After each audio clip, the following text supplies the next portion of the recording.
He looked totally at ease in the spotlight. Jack Unterweger, a famous Austrian writer, wowed people with how smart and charming he was. His autobiography, a story about turning his life around, was a huge hit. Everyone in Vienna's literary scene loved him. They called him a true success story, but underneath this perfect surface there was a scary truth. This famous author, this example of how someone can change, had a dark secret, a secret that would shock everyone and show the creepy two sides of a brilliant mind twisted by evil.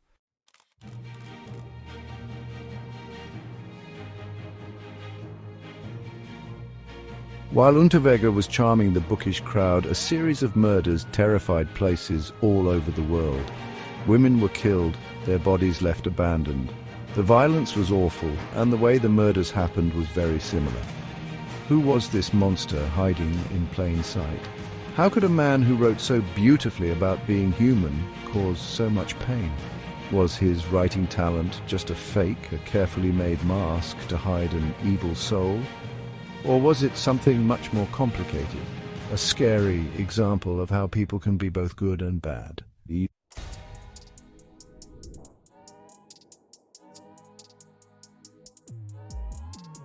This is the story of Jack Unterweger, writer, celebrity, serial killer.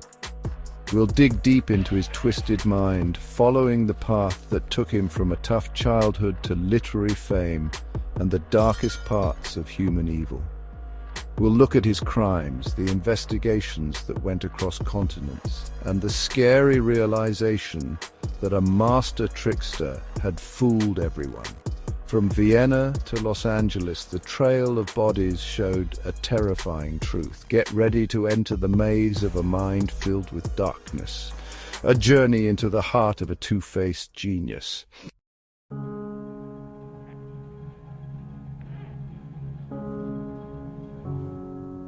Jack Unterweger's life began with the same darkness that would later define him. Born in the 1950s in Vienna, a city still recovering from war, his childhood was filled with neglect, abandonment, and violence. His mom, a young prostitute, didn't give him much love. No one knows who his father was, a mysterious person whose absence left a big hole in the young boy's life. Raised by his grandpa, a man who got angry when he drank, Unterweger's early years were full of poverty and abuse. These early experiences really affected Unterweger. The lack of love and the violence he saw and experienced changed how he saw the world and made him very angry, an anger that would later explode with terrible results.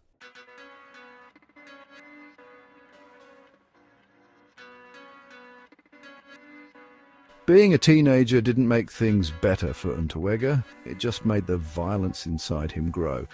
He started with small thefts, trying to fill the emptiness from his poor upbringing, but it quickly turned into worse crimes. Robbery, lying, and a scary pattern of hurting women became part of his criminal life. He targeted women just like his mum who had left him.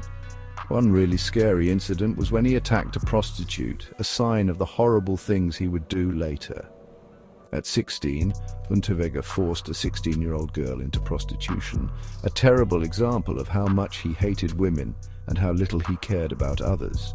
The courts, not realizing how dark he was inside, just saw a young criminal, a product of his bad environment.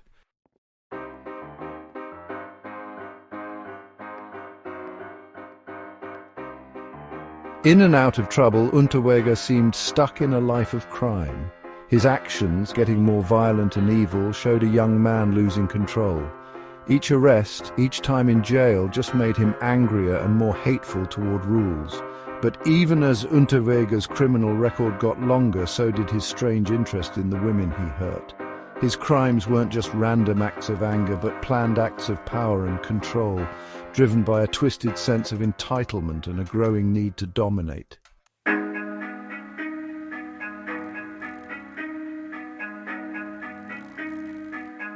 The streets of Vienna, a city trying to rebuild after the war, became his hunting ground.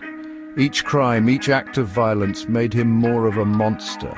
The darkness inside him, planted by his terrible childhood, was growing, fed by his own anger and resentment. The world, not knowing the monster he was becoming, would soon see how evil Jack Unterweger really was. For now he was just another small-time criminal, lost in the system, another forgotten person consumed by darkness. But the worst was yet to come.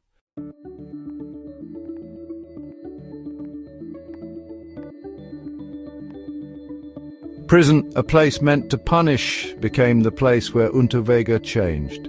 There, surrounded by walls and bars, he found a talent that would change his life. He could barely read or write, but Unterweger dove into the world of books. He read everything, classic stories, philosophy and poetry. His mind soaked up knowledge and words like a sponge. He started to write, putting his thoughts, frustrations and twisted desires on paper. His words, raw and powerful, gave a peek into the darkness hidden beneath his charm. He wrote short stories, poems and plays, each one showing his growing talent. He wrote about life in prison, about how complicated people are, and about the darkness that can take over a person. His writing, though often disturbing, showed a rare honesty and understanding.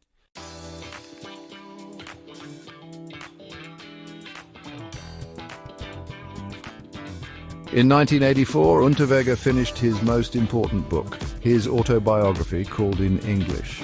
The book, a scary story about his life of crime and how he supposedly changed through writing, became really popular in Austria. It was a bestseller. Praised for being real and honest, Unterweger, the convicted criminal, was suddenly called a literary genius. A changed man who had fought his inner demons through writing. People, both regular folks and intellectuals, loved his story. They saw him as a symbol of how someone can change, proof that even the worst criminal could turn his life around. The media loved him, giving him lots of praise and attention. He was on talk shows and news programs, talking about his experiences and arguing for better prisons. He became more and more famous, his words reaching more and more people.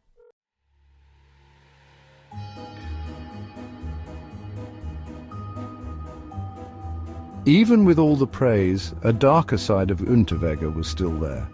He became known for being a womanizer, having many affairs with journalists and fans who were attracted to his charm and fame.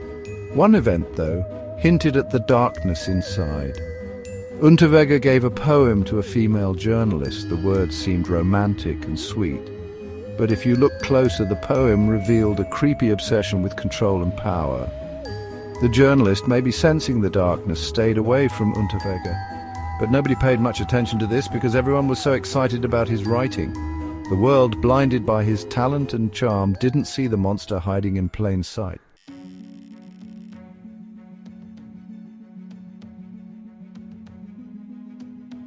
In 1990, after 15 years of a life sentence for murder, Jack Unterweger was free.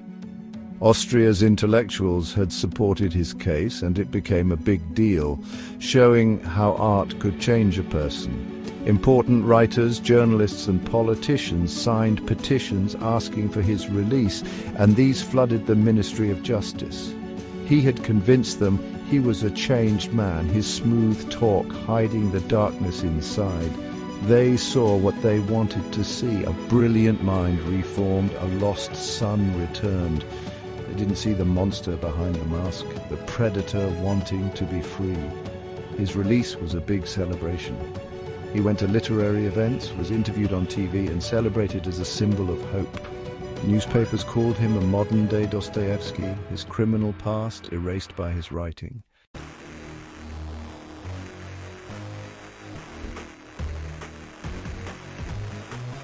But as soon as he was free, the murders started again. First in Vienna, then in Prague, women were found dead. They were all strangled with their own clothes, their bodies left carelessly. The victims, prostitutes, sex workers, women living on the edge of society, were easy to ignore. The police didn't want to believe the famous author could be involved, so they looked somewhere else. Unterweger, meanwhile, moved in the shadows, his public image protecting him, his fame keeping him safe. He kept writing, his articles and essays in important newspapers and magazines. He even wrote about crime, talking to police and going to trials, all while hiding among the very people trying to catch him.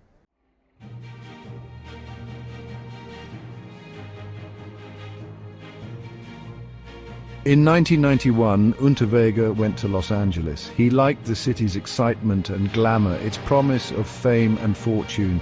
He wanted to be a Hollywood screenwriter, his life story a movie, but underneath his dark urges were still there. Los Angeles, with its huge size and many people coming and going, was the perfect place to hunt. He went to red light districts looking for his next victim. Soon the body of Shannon Exley, a young prostitute, was found in a ditch outside Los Angeles. She had been strangled with her own bra, just like Jack Unterweger's other victims.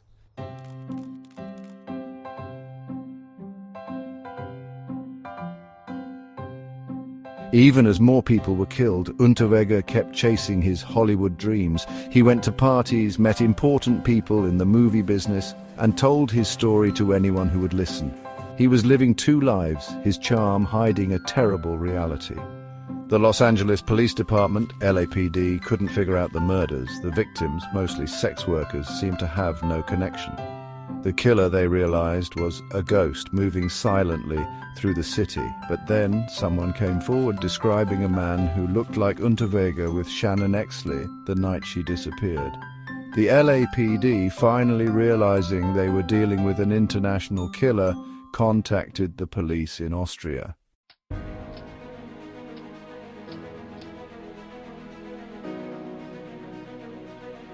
The murders were a confusing puzzle for the police, with pieces spread across different countries. The LAPD, trying to solve these killings, found themselves in a complicated international investigation. The victims, mostly women living on the edge of society, seemed to have nothing in common. The crimes happened thousands of miles apart, from Vienna to Los Angeles. The seemingly random murders and the killer's ability to disappear left investigators with very little to go on. Was this one killer or a group of criminals? Unterweger's carefully created public image made things even harder. His fame, his connections to important people, and his skill at manipulating the media hid his true self. He was a master trickster, good at avoiding suspicion and making himself look like a changed man who was being falsely accused.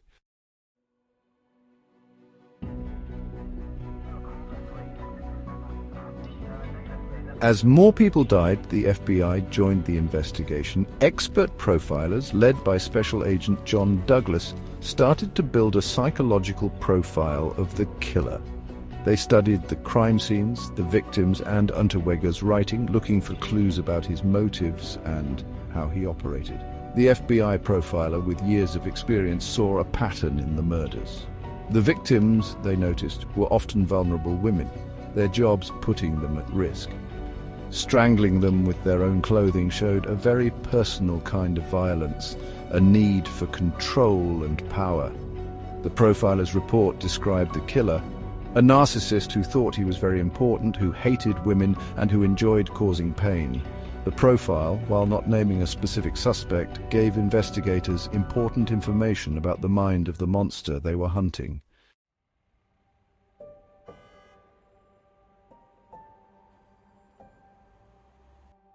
Back in Vienna, some people who had supported Unterweger's release started to feel uneasy. Tom Muller, an important criminal psychologist, had always had doubts about Unterweger's supposed change. He had studied Unterweger's writing and saw a disturbing interest in violence and a lack of remorse. Muller, worried that a monster was free, started his own investigation. He looked at old case files, talked to Unterweger's old cellmates, and watched everything he did. He became more suspicious, seeing the similarities between the new murders and Unterweger's past crimes. He told the Austrian police his concerns, but they didn't listen. Unterweger was a literary star, a symbol of redemption. The idea that he could be responsible for such terrible crimes seemed impossible, but Muller kept pushing, sure that the truth, however horrible, would come out.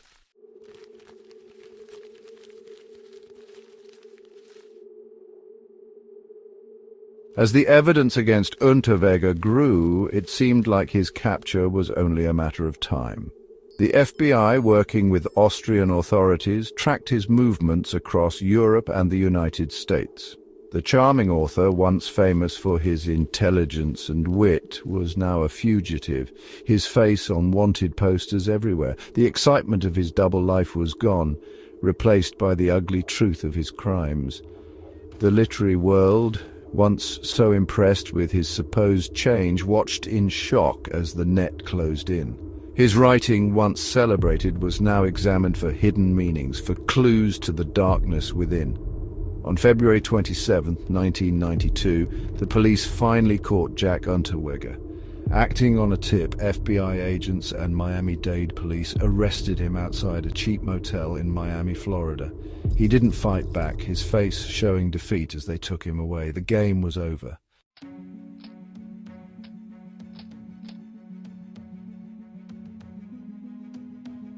Unterweger's trial in Vienna, with media everywhere, was a huge event. The prosecution, with lots of evidence, presented a very detailed case.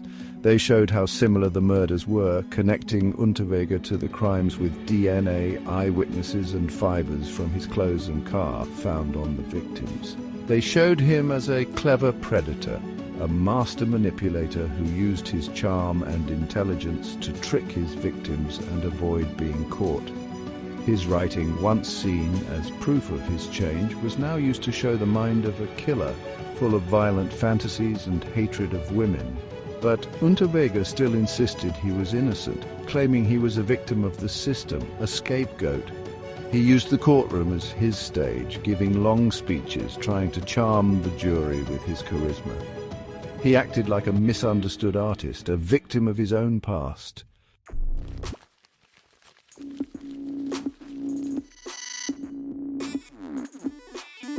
The jury didn't believe him.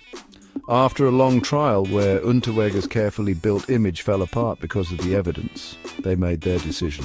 On June 29, 1994, Jack Unterweger was found guilty of 9 murders. The courtroom, full of reporters, lawyers, and the public, was shocked. The verdict, after months of evidence and discussion, shocked Austria and the world. The man once celebrated as a literary genius was now a convicted serial killer. His true self revealed, the judge in a serious voice sentenced Unterweger to life in prison without parole. The sentence, the harshest possible in Austria, gave some closure to the families of his victims, but it couldn't take away their pain. The monster was locked up, but the damage he caused would never go away.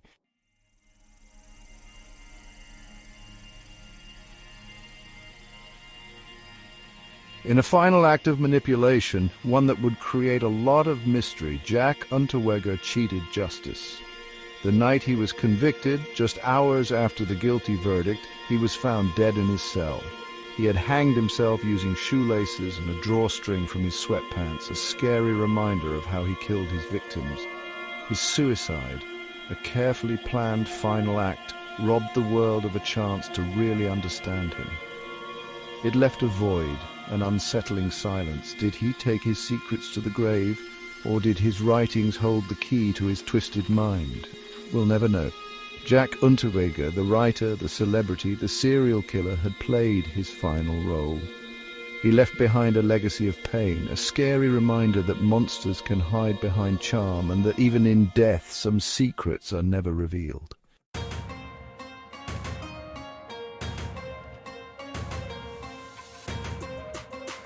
Jack Unterweger's story is a scary example of how people can be both good and bad. He was a famous writer and a cold-blooded killer. He charmed people with his intelligence, hiding a darkness.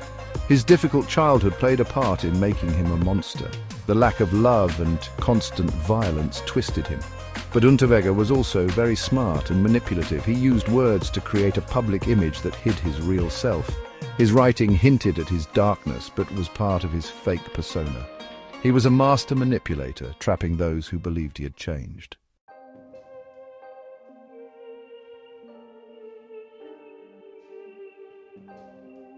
The case of Jack Unterweger raises questions about evil, justice, and fame. How could someone who wrote so beautifully cause so much pain?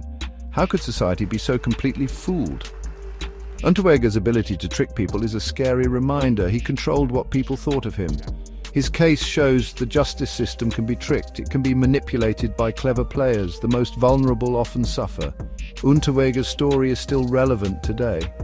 In a time of social media, it's a warning. Evil can hide behind charm. Real justice needs understanding of darkness.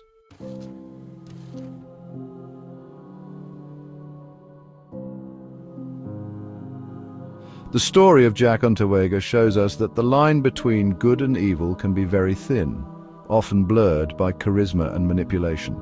Monsters can hide in plain sight, looking normal and even charming. How can we, as a society, get better at seeing the warning signs and protecting vulnerable people? Unterweger's legacy is a warning of how humans can be both good and evil. It's a story that needs our attention and commitment to finding justice. What do you think about the case of Jack Unterweger? Share your thoughts in the comments below.